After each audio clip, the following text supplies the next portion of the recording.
پاکستان کی وہ تین شخصیات جن کا نام صرف ملک تک محدود نہیں ہے بلکہ دنیا ان کو ان کے نام اور ان کے کام سے جانتی ہے۔ نمبر 1 پر جن کا نام آتا ہے ان کا نام ہے قائد اعظم محمد علی جناح، جنہیں فاؤنڈر آف پاکستان بھی کہا جاتا ہے۔ ایک وکیل جس نے ناممکن کو ممکن بنایا، بنا فوج اور بنا پاور کے صرف سوچ اور یقین سے پاکستان کو حاصل کیا۔ آپ آزاد ہیں، آزاد رہیں۔ آج بھی ان کا وین ہماری پہچان ہے۔ اس لسٹ میں جن کا دوسرے نمبر پر نام آتا ہے ان کا نام ہے ڈاکٹر عبدالقدیر خان، وہ شخص جس نے پاکستان کو نہ جھکنے والی ایک پاور بنا دیا، جس نے پاکستان کو اٹامک پاور بنایا،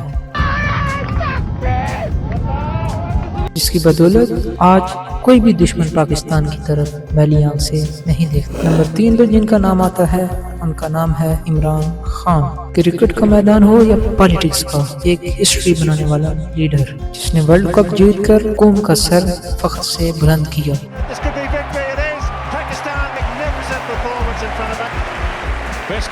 اور پالیٹکس میں آ کر سسٹم کو چیلنج کیا۔ آپ کی نظر میں پاکستان کی سب سے پاورفل پرسنالٹی کون سی ہے؟ کمنٹ میں ضرور بتائیے گا۔